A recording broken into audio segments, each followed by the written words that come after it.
पाठशाला में अब रतन टाटा जी का स्पेशल चैप्टर।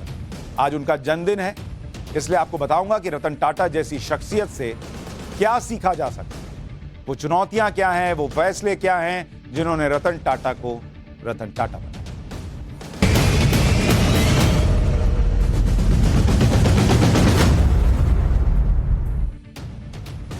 आज देश के विख्यात उद्योगपति रतन टाटा जी का 85वां जन्मदिन, 85th बर्थ। रतन टाटा को पूरा देश अपना रोल मॉडल मानता है। रतन टाटा को आप शालीनता का ब्रांड एम्बेसडर भी कह सकते हैं। एकदम सॉफ्ट बोलते हैं, प्यार से बोलते हैं, गुस्से में तो शायद ही किसी ने देखा हो। वो बदलते भारत की तस्वीर के सबसे बड़े गवाहों में से एक, क्योंकि देश के विकास में उनकी बहुत बड़ी भूमिका है। उम्र के इस पड़ाव में रतन टाटा आज भी सपने देखते हैं और सपने देखने वालों की मदद भी करते हैं। देश की इतने बड़े उद्योगपति होने के बावजूद उन्होंने नए नए स्टार्टअप में निवेश किया। ये नहीं सोचा कि इसमें नुकसान भी हो सकता है। पुरानी सोच में नहीं फंसे रहे, ये स्टार्टअप क्या है, इसमें नहीं फंसे, उन्होंने इन्वेस्ट किया स्टार्टअप में। लेकिन इस मामले में रतन टाटा का मानना है कि युवाओं के सपनों को सच करना है तो उन पर भरोसा करना पड़ेगा। आज आपको रतन टाटा के जीवन के कुछ रोचक किस्से बताता हूं, जिससे आप बहुत कुछ सीख सकते हैं। 2020 में ह्यूमंस ऑफ बॉम्बे नाम के इंस्टाग्राम पेज पर रतन टाटा से बातचीत के कुछ हिस्से छपे। उसमें रतन टाटा ने अपनी इमोशनल कहानी बताई। उन्होंने बताया कि उनका बचपन बहुत अच्छा था, लेकिन जैसे जैसे उनके भाई और वो बड़े हुए, उन्हें कई तरह की तकलीफें उठानी पड़ी, क्योंकि उनके माता पिता का तलाक हो गया था। उन दिनों तलाक बहुत सामान्य बात नहीं थी, लेकिन उनकी दादी ने उनका हर तरीके से ख्याल रखा और उन्हें बड़ा किया। जब उनकी मां ने दूसरी शादी की तो स्कूल के लड़के तरह तरह की बातें करते थे, उन्हें छेड़ते थे, उकसाते थे, लेकिन उनकी दादी ने शांत रहना सिखाया और यह सीख दी कि अपनी गरिमा को किसी भी कीमत पर बनाए रखना है। और ये वो संस्कार हैं जो आज तक उनके साथ बने हुए, जो इतना वो सॉफ्ट और शालीन है, वो उस जमाने में जीवन ने उनको सिखा दिया, उनकी दादी ने उनको सिखाया। दुनिया तो बोलेगी बेटा तुम शांत रहो। रतन टाटा ने इसी में यह भी बताया था कि कैसे पिता के साथ उनके मतभेद थे। रतन टाटा ने कहा था कि वो वायलिन सीखना चाहते थे, लेकिन उनके पिता चाहते थे कि वो पियानो सीखें। रतन टाटा अमेरिका में पढ़ना चाहते थे, उनके पिता चाहते थे कि वो इंग्लैंड में ही पढ़ाई करें। रतन टाटा आर्किटेक्ट बनना चाहते थे, लेकिन उनके पिता चाहते थे कि वो इंजीनियर बने। रतन टाटा ने बताया कि उनकी दादी ना होती तो वो अमेरिका के कॉर्नेल यूनिवर्सिटी में पढ़ाई के लिए नहीं जा पाते। अमेरिका में रतन टाटा ने मैकेनिकल इंजीनियरिंग के कोर्स में एडमिशन लिया, जो उनके पिता चाहते थे, लेकिन बाद में उन्होंने सब्जेक्ट बदल दिया और आर्किटेक्ट की डिग्री लेकर निकले। इससे उनके पिता बहुत नाराज थे, लेकिन आखिरकार रतन टाटा ने जो चाहा वही किया। रतन टाटा ने बताया कि उनकी दादी ने सिखाया था कि किसी बात को कहने की हिम्मत सिर्फ आक्रामक तरीके से नहीं, सरलता से, सम्मानित तरीके से और मृदुभाषी होकर भी कही जा सकती है बातें।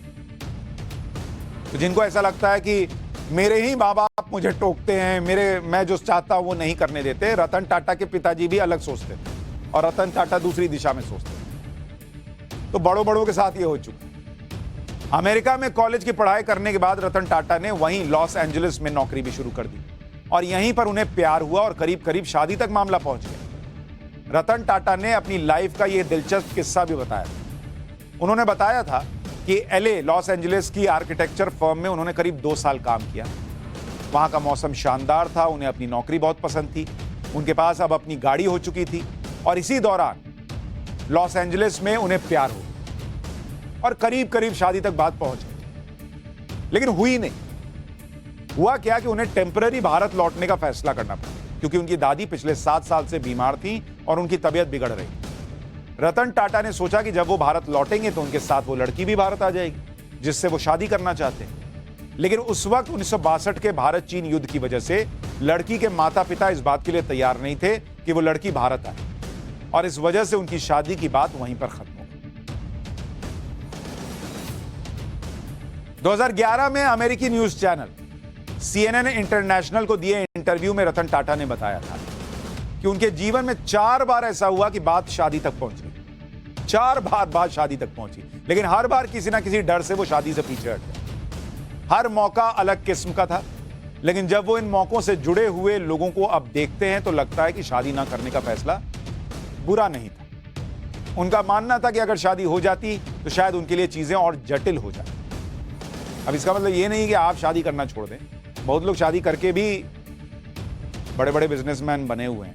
मुकेश अंबानी है, शादी हुई है। ये नहीं कि कह दीजिए माँ बाप को अब शादी नहीं करूंगा, रतन टाटा बनना है। उनसे सीखना है, लेकिन उनका अपना जीवन है, आपका अपना जीवन है। अमेरिका में नौकरी छोड़कर जब रतन टाटा मुंबई लौटा तो उन्हें टाटा ग्रुप की तरफ से जमशेदपुर में नौकरी दी गई, जहां टाटा मोटर्स है।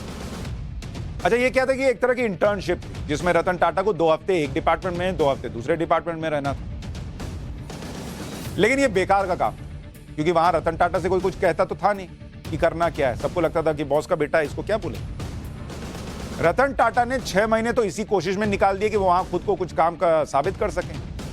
इसके बाद रतन टाटा को टाटा स्टील में लगा दिया गया, जहां उन्हें जो काम दिया गया था वो रोचक लगा।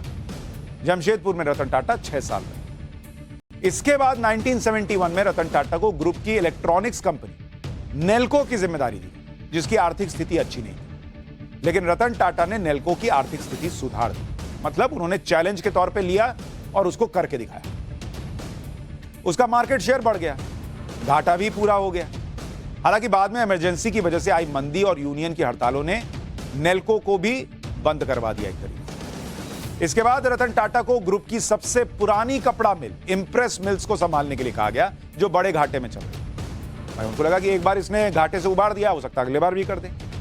इंप्रेस मिल्स को पटरी पर लाने के लिए रतन टाटा ने इसके आधुनिकीकरण के लिए निवेश करने का सोचा, लेकिन यह सफल नहीं रहा। टाटा ग्रुप ने अपने ग्रुप की दूसरी कंपनियों का पैसा इंप्रेस मिल्स में लगाना नहीं चाहा और टेक्सटाइल बिजनेस से निकलना चाहते थे वो।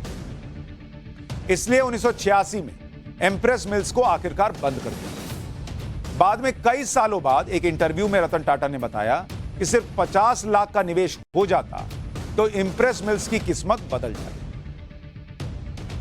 लेकिन कई बार नियति भी होती है, वो नहीं हुआ।